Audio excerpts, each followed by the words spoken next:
Chemistry is that subject in it where scoring 160 plus is very achievable. It is possible only if you study it the right way. When I was preparing, chemistry was not about studying more books. It was about clarity, repetition, and NCERT discipline. In this video, I will tell you exactly how I studied organic, inorganic, and physical chemistry and how you can plan the last 2 to 3 months NEET strategy. Hi all, this is Therese Matthew. Welcome back to my YouTube channel.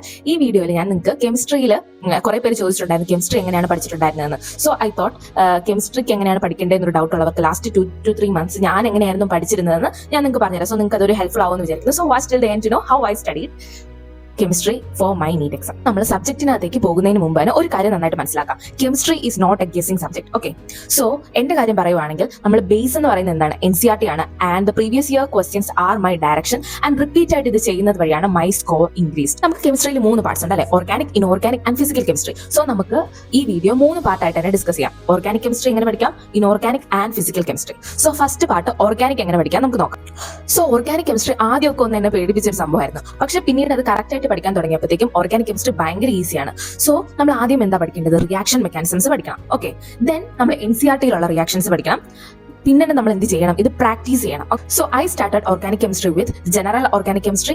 Then എന്ത് ചെയ്തു? IUPAC naming പഠിച്ചു. അത് കഴിഞ്ഞിട്ട് reaction intermediates. നമ്മുടെ basics organic കെമിസ്ട്രിയിലുള്ള basics strong ആകുമ്പോഴത്തേക്കും നമുക്ക് aldehyde, ketones, ബാക്കിയുള്ള organic കെമിസ്ട്രിയിലുള്ള ചാപ്റ്റേഴ്സിനകത്തേക്ക് move ചെയ്യാം. സോ അതിന് മുമ്പ് തന്നെ നമ്മൾ ആദ്യം എന്തായിരിക്കും നമ്മൾ ശ്രദ്ധിക്കേണ്ടത്? നമ്മുടെ ബേസിക്സ് ഓർഗാനിക് കെമിസ്ട്രിയിലുള്ള, അതായത് general plus reaction intermediates and IUPAC naming ഒക്കെ ആദ്യം സ്ട്രോങ് ആക്കി വെക്കുക. അത് കഴിഞ്ഞിട്ട് നമുക്ക് കുറച്ചുകൂടെ ടഫ് ആയിട്ടുള്ള ആൽഡിഹൈഡ്, കീറ്റോൺസ് ആൻഡ് അതുപോലത്തെ ചാപ്റ്റേഴ്സിലേക്ക് മൂവ് ചെയ്യാം. സോ നമുക്ക് ഓർഗാനിക് കെമിസ്ട്രിയിൽ NCERT വായിക്കേണ്ടതുണ്ടോ? അതൊരു ഡൗട്ട് ആണ് അല്ലേ? സോ ഞാൻ എങ്ങനെയാണ് ഓർഗാനിക് കെമിസ്ട്രിയിൽ NCERT അപ്രോച്ച് ചെയ്തേ നോക്കാം.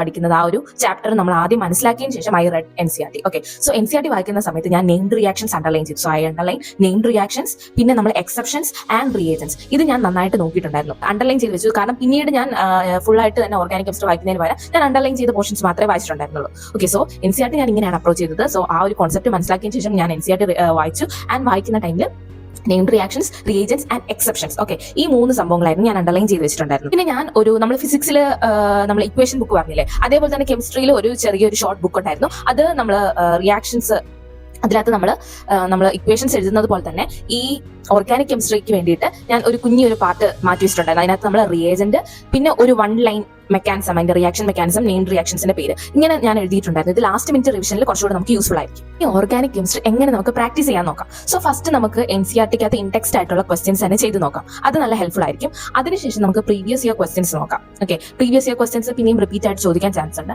Then we can do mixed ആയിട്ടുള്ള ക്വസ്റ്റ്യൻസ്. നിങ്ങളുടെ കോച്ചിങ് ഇൻസ്റ്റിറ്റ്യൂട്ടിൽ നിന്ന് തരുന്ന ക്വസ്റ്റ്യൻസോ അല്ലെങ്കിൽ അതിന്റെ ഹാർഡ് ലെവൽസ് ഒക്കെ നോക്കിയിട്ട് നിങ്ങൾക്ക് വേറെ ക്വസ്റ്റ്യൻസ് പ്രാക്ടീസ് ചെയ്യാവുന്നതാണ്. പിന്നെ ഓൺലൈൻ ആയിട്ട് നോക്കിയാലും നിങ്ങൾക്ക് കുറെ റിസോഴ്സസ് അവൈലബിൾ ആയിരിക്കും. സോ അത് നിങ്ങൾക്ക് യൂസ് ചെയ്യാവുന്നതാണ്. ദെൻ പാർട്ട് 2 എന്ന് പറയുന്നത് inorganic chemistry. So inorganic chemistry എന്ന് പറയുമ്പോഴത്തേക്കാണ് പ്യുവർ NCERT ആണ്. സോ നിങ്ങൾ ഇതിനകത്ത് NCERT വിട്ടിട്ടുള്ള ഒരു കളിയും വേണ്ട. അത് മൾട്ടിപ്പിൾ ടൈംസ് നമ്മൾ NCERT വായിക്കുക. കാരണം കെമിക്കൽ ബോണ്ടിങ്, P ബ്ലോക്ക്, പിന്നെന്താ പീരിയോഡിക് ടേബിൾ, ഈ ചാപ്റ്റേഴ്സ് ഇനോർഗാനിക്കിലുള്ള എല്ലാ ചാപ്റ്റേഴ്സും നമ്മൾ NCERT തന്നെ വായിക്കണം. ആൻഡ് അത് മൾട്ടിപ്പിൾ ടൈംസ് നമ്മൾ വായിച്ചാലേ നമുക്കത് മെമ്മറൈസ് ചെയ്യാൻ പറ്റത്തുള്ളൂ. സോ നിങ്ങൾ എന്താ ചെയ്യേണ്ടതെന്ന് വെച്ചിട്ടുണ്ടെങ്കിൽ ഇപ്പൊ അത് വായിക്കുന്ന ടൈമിൽ തന്നെ നമുക്ക് ഇമ്പോർട്ടന്റ് ആയിട്ട് തോന്നുന്ന സംഭവങ്ങൾ അണ്ടർലൈൻ ചെയ്യുക അല്ലെങ്കിൽ ഹൈലൈറ്റ് ചെയ്ത് വെക്കുക. ആൻഡ് 3 to 4 days കഴിഞ്ഞിട്ട് അത് പിന്നെയും റിവൈസ് ചെയ്യാൻ പറ്റുമെങ്കിൽ റിവൈസ് ചെയ്യുക. ഇതാണ് ഞാൻ ഇനോർഗാനിക് കെമിസ്ട്രിയിൽ ചെയ്തിട്ടുണ്ടായിരുന്നത്. ഇനോർഗാനിക് കെമിസ്ട്രിയിൽ ആക്ച്വലി നമ്മുടെ റിവിഷൻ ടെക്നിക്കാണ് നന്നായിട്ട് വർക്ക് ചെയ്യുക. കാരണം നമ്മൾ ഒരു കോൺസെപ്റ്റ് മനസ്സിലാക്കിയാലും അത് റിപ്പീറ്റഡ് എക്സ്പോഷർ കൊടുത്തിട്ടില്ലെങ്കിൽ നമ്മൾ അത് മറന്നു പോകാനുള്ള ചാൻസ് ഉണ്ട്. സോ നമ്മൾ വായിക്കുക, പിന്നെ MCQs സോൾവ് ചെയ്യുക. കുറച്ചാൾ കഴിയുമ്പോഴത്തേക്ക് അത് മറന്നു. സോ നമ്മൾ റിപ്പീറ്റ് ആയിട്ട് പിന്നെയും വായിക്കുക, പിന്നെ MCQ പറ്റുമെങ്കിൽ സോൾവ് ചെയ്യുക, ദെൻ വീണ്ടും വായിക്കുക. സോ ഈ ഒരു സൈക്കിൾ കണ്ടിന്യൂ ചെയ്യുമ്പോഴത്തേക്ക് നമ്മൾ അത് നന്നായിട്ട് മെമ്മറൈസ് ചെയ്യാൻ പറ്റും. And we can score good in inorganic chemistry. So ഇനോർഗാനിക്കിൽ നിങ്ങൾ NCERT നന്നായിട്ട് തന്നെ വായിക്കാൻ ശ്രദ്ധിക്കുക. ദെൻ പാർട്ട് 3 എന്ന് പറയുന്നത് physical chemistry. So physical chemistry നന്നായിട്ട് നമ്മൾ വർക്ക് ചെയ്യണമെങ്കിൽ it needs logic plus discipline. ഞാൻ എങ്ങനെയാണ് ഫിസിക്കൽ കെമിസ്ട്രി സ്ട്രെങ്തൻ ചെയ്തത് അല്ലെങ്കിൽ ഫിസിക്കൽ കെമിസ്ട്രി പഠിച്ചിട്ടുണ്ടായിരുന്നെന്ന് പറയാം. സോ ഫസ്റ്റ് തന്നെ ഞാൻ ബേസിക്സ് സ്ട്രെങ്തൻ ചെയ്തു. അതായത് നമ്മുടെ മോൾ concept, redox reaction and equilibrium, ഇതേപോലെയുള്ള ചാപ്റ്റേഴ്സ് അത്യാവശ്യം നന്നായിട്ട് പഠിച്ച് ബേസിക്സ് ക്ലിയർ ആക്കി. ആൻഡ് ദെൻ നമ്മൾ ഫിസിക്സിൽ പറഞ്ഞതുപോലെ തന്നെ ഒരു ഇക്വേഷൻ ബുക്ക് തയ്യാറാക്കി. ഓക്കെ, അതിനകത്ത് ഇമ്പോർട്ടന്റ് ആയിട്ടുള്ള ഇക്വേഷൻസ് ആൻഡ് അതിന്റെ കോൺസെപ്റ്റ് ജസ്റ്റ് ഒന്ന് എഴുതി വെച്ചു. ദെൻ തേർഡ് തിങ് എന്ന് പറയുന്നത് ന്യൂമറിക്കൽസ് കൺസിസ്റ്റന്റ് ആയിട്ട് പ്രാക്ടീസ് ചെയ്തു. അതിന് നമ്മൾ പ്രീവിയസ് ഇയർ ക്വസ്റ്റ്യൻസും അതേപോലെ തന്നെ നമ്മുടെ പഠിക്കുന്ന ആ ഒരു കോച്ചിങ് ഇൻസ്റ്റിറ്റ്യൂട്ടിൽ നിന്ന് തന്ന ക്വസ്റ്റ്യൻ ബാങ്ക്സ് ഒക്കെ ഞാൻ സോൾവ് ചെയ്യുകയുണ്ടായി. അത് ചാപ്റ്റർ വൈസ് ആയിട്ട് ചെയ്തു. പിന്നെ ഞാൻ ഹാർഡ് ലെവൽ, മീഡിയം ലെവൽ, അങ്ങനെ ആ ലെവൽസ് അനുസരിച്ചും കൂടെ ക്വസ്റ്റ്യൻസ് പ്രാക്ടീസ് ചെയ്യാൻ തുടങ്ങി. സോ നിങ്ങൾ ഇപ്പം ഇനി 2 to 3 months ഉള്ളൂ, അത് പാനിക് ചെയ്യേണ്ട കാര്യമില്ല. നിങ്ങളിപ്പോൾ എവിടെയാണെന്ന് നോക്കിയിട്ട് നിങ്ങൾ ആ ഒരു ലെവലിനനുസരിച്ചുള്ള ഉള്ള ക്വസ്റ്റ്യൻസ് പ്രാക്ടീസ് ചെയ്താൽ മതി. ഇനി ഇക്വേഷൻ ബുക്ക് എങ്ങനെ നിങ്ങൾക്ക് തയ്യാറാക്കേണ്ടതെന്ന് ഒരു ഡൗട്ട് ഉണ്ടെങ്കിൽ എല്ലാ ഇക്വേഷൻസും എല്ലാ ഫോർമുലാസും ഞാൻ എഴുതിയിട്ടുണ്ടായിരുന്നു. അതിന്റെ സൈഡിലായിട്ട് ചിലപ്പം എക്സാമ്പിളോ അല്ലെങ്കിൽ അതിന്റെ കോൺസെപ്റ്റ് എന്താണെന്നും കൂടി ജസ്റ്റ് എഴുതി വെച്ചിട്ടുണ്ടായിരുന്നു. ഓക്കെ, ഇതായിരുന്നു എന്റെ ഇക്വേഷൻ ബുക്ക് എന്ന് പറയുന്നത്. സോ ഇനിയിപ്പോൾ 2 to 3 months ഉള്ള അല്ലെ നീറ്റ് എക്സാമിന്. സോ ലാസ്റ്റ് ഒരു 2 to 3 months നമുക്ക് കെമിസ്ട്രിക്ക് എങ്ങനെ പ്രാക്ടീസ് ചെയ്യണം നോക്കിയാലോ. സോ ഫസ്റ്റ് മന്തിൽ നമുക്ക് base and completion. So base and completion എന്ന് പറഞ്ഞാൽ ഞാൻ ഉദ്ദേശിക്കുന്നത് നമ്മുടെ വീക്ക് ആയിട്ടുള്ള ചാപ്റ്റേഴ്സ് നല്ല സ്ട്രോങ് ആക്കുക. സോ അത് നന്നായിട്ട് കൂടുതൽ ഫോക്കസ് ചെയ്യുക. ആൻഡ് നിങ്ങളുടെ ഫിസിക്കൽ കെമിസ്ട്രിക്ക് ആണെങ്കിൽ കുറച്ചുകൂടെ ഫോർമുലാസ് നന്നായിട്ട് ബൈ ഹാർട്ട് ചെയ്യുക, ഫോർമുലാസ് നോക്കുക. ആൻഡ് ഓർഗാനിക്കിനാണെങ്കിൽ നമ്മൾ റിയാക്ഷൻ മെക്കാനിസംസ് നോക്കുക. ആൻഡ് ഇനോർഗാനിക്കിന് NCERT തന്നെ വായിച്ചാൽ മതി. സെക്കൻഡ് മന്തിലേക്ക് കടക്കുമ്പോഴത്തേക്ക് നിങ്ങൾ പ്രീവിയസ് ഇയർ ക്വസ്റ്റ്യൻസ് കൂടുതൽ നോക്കുക. ആൻഡ് ഒരു ചാപ്റ്ററിന് ഒരു 50 to 100 ക്വസ്റ്റ്യൻസ് ചെയ്യാൻ നിങ്ങൾ ഇഫ് പോസിബിൾ നിങ്ങൾ അത്രയും ചെയ്യാൻ പറ്റുമെങ്കിൽ നിങ്ങൾ അത് ചെയ്യാൻ നോക്കുക. Okay, and last 20 to 30 days അതാണ് മെയിൻ ആയിട്ടുള്ള കാര്യം. അന്ന് നമ്മൾ ഓരോ ചാപ്റ്റർ വൈസ് ആയിട്ട് നോക്കാണ്ട് തന്നെ മൊത്തത്തിലുള്ള MCQs ചെയ്യാൻ നോക്കുക. ഞാൻ കെമിസ്ട്രി മാത്രമല്ല ഉദ്ദേശിച്ചത്, നമ്മൾ ബയോളജി, ഫിസിക്സ്, കെമിസ്ട്രി മൊത്തം കമ്പൈൻ ചെയ്തിട്ടുള്ള ഒരു നീറ്റ് എഴുതുന്ന പോലെ തന്നെ ഒരു ടെസ്റ്റ് എഴുതാൻ നോക്കുക. അതിന്റെ കൂടെ നമ്മൾ വീക്ക് ആയിട്ടുള്ള ചാപ്റ്റേഴ്സും പിന്നെ നമ്മൾ പഠിക്കാനുള്ള സംഭവങ്ങളൊക്കെ കുറച്ചുകൂടെ നോക്കുക. അപ്പോൾ ഒരു ടെസ്റ്റ് അല്ലെങ്കിൽ 2 ടെസ്റ്റ് ഡെയിലി ചെയ്യുക. അതിന്റെ കൂടെ തന്നെ നമ്മൾ എന്തൊക്കെയാണ് നമ്മൾ ഒരു ടൈം ടേബിൾ ആക്കുക, എന്തൊക്കെ ഇനി പഠിക്കാനുണ്ട്. സോ ആ ഒരു സംഭവങ്ങളൊക്കെ അതിന്റെ കൂടെ കംപ്ലീറ്റ് ചെയ്യാൻ വേണ്ടി നോക്കുക. സോ നിങ്ങൾക്ക് അവോയ്ഡ് ചെയ്യാൻ പറ്റിയ ഒരു കോമൺ മിസ്റ്റേക്സ് ഞാൻ പറഞ്ഞുതരാം. സോ ഫസ്റ്റ് തിങ് എന്ന് പറയുന്നത് എന്താണ്, നമ്മൾ NCERT നമ്മൾ യൂഷ്വലി എന്താണ് ബയോളജിക്ക് എല്ലാവരും NCERT നോക്കും, പക്ഷേ കെമിസ്ട്രിക്ക് കൂടുതൽ പേര് NCERT നോക്കാറില്ല. സോ NCERT അവോയ്ഡ് ചെയ്യുക എന്ന് പറയുന്നത് ഒരു കോമൺ മിസ്റ്റേക്ക് ആണ്. സോ NCERT അവോയ്ഡ് ചെയ്യാണ്ടിരിക്കുക. Especially for organic and inorganic chemistry നിങ്ങൾ NCERT തന്നെ നോക്കുക. ഓക്കെ, രണ്ടാമത്തെ കാര്യം എന്ന് പറയുക എന്താ, കുറെ സോഴ്സസ് വെച്ചിട്ട് നിങ്ങൾ MCQs പ്രാക്ടീസ് ചെയ്ത് അത് പാനിക് ആവുക. ഓക്കെ, അയ്യോ എനിക്ക് ഇത്രയും ചെയ്യാൻ പറ്റുന്നില്ലല്ലോ എന്ന് വിചാരിക്കാണ്ട് നിങ്ങൾക്കിപ്പം എന്താണ് നിങ്ങൾ പഠിക്കുന്ന ഇൻസ്റ്റിറ്റ്യൂട്ടിൽ നിന്ന് ഒരു ഇക്വേഷൻ ബുക്ക് ഒക്കെ തരുവാണെങ്കിൽ അത് മാത്രം ചെയ്താൽ മതിയാവും. ഓക്കെ, കുറെ ബുക്സ് ഒന്നും പ്രാക്ടീസ് ചെയ്യേണ്ട കാര്യമില്ല. ഞാൻ അങ്ങനെ കുറെ ഒന്നും ചെയ്തിട്ടില്ലായിരുന്നു. ഞാൻ എന്റെ കോച്ചിങ് ഇൻസ്റ്റിറ്റ്യൂട്ടിൽ നിന്ന് തന്ന ക്വസ്റ്റ്യൻസ് പിന്നെ പ്രീവിയസ് ഇയർ ക്വസ്റ്റ്യൻസ് മാത്രമേ ഞാൻ ചെയ്തിട്ടുള്ളൂ. പിന്നെ നമ്മൾ കോമൺ ആയിട്ട് ചെയ്യുന്ന ഒരു കാര്യമാണ് നമ്മൾ റിവിഷൻസ് അവോയ്ഡ് ചെയ്യുക. സോ റിവിഷൻസ് അവോയ്ഡ് ചെയ്യാണ്ടിരിക്കുക. എനിക്കിത് അറിയാമെന്ന് വിചാരിച്ച് റിവൈസ് ചെയ്യാണ്ടിരിക്കുക.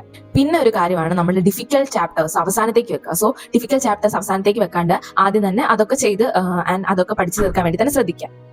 സോ ഇത്രയൊക്കെ ഉള്ളൂ നമുക്ക് കെമിസ്ട്രിയിൽ നോക്കാൻ വേണ്ടിയിട്ട്. സോ നമ്മൾ 3 ഡിവൈഡ് ചെയ്ത് organic, inorganic and physical chemistry. So ഓർഗാനിക്കിൽ എന്താണ് നമ്മൾ പഠിക്കേണ്ടത് പഠിച്ചു അല്ലെ, റിയാക്ഷൻ മെക്കാനിസംസ് പഠിക്കുക, ദെൻ നെയിംഡ് റിയാക്ഷൻസ് പഠിക്കുക.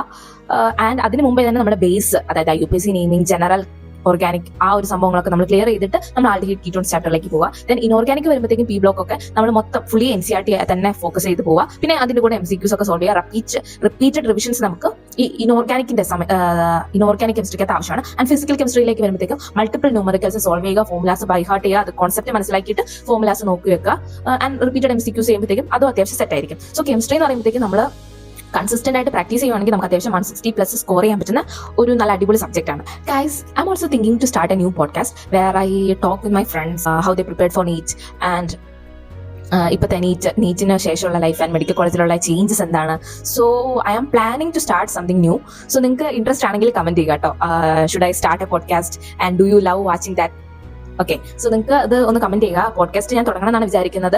ഫസ്റ്റ് ഫ്രണ്ട്സിനോട് നമ്മൾ സംസാരിക്കുക, ലൈക്ക് റിയൽ ആയിട്ടുള്ള അവർ എങ്ങനെയാണ് നീറ്റിന് പ്രിപ്പയർ ചെയ്തിരുന്നത്, അവരുടെ ടെൻഷൻസ് എങ്ങനെയായിരുന്നു. സോ ഫസ്റ്റ് ചാൻസ് ആണെങ്കിൽ അവർ എങ്ങനെയായിരുന്നു ഫസ്റ്റ് ചാൻസിന് വേണ്ടിയിട്ട് പ്രിപ്പയർ ചെയ്തത്, അവർ +2 കൂടെ ചെയ്തതാണോ, ആൻഡ് റിപ്പീറ്റർ ആയിരുന്നെങ്കിൽ അവർക്ക് എനി ടെൻഷൻസ് എങ്ങനെ ആ സ്ട്രെസ് ഹാൻഡിൽ ചെയ്തു.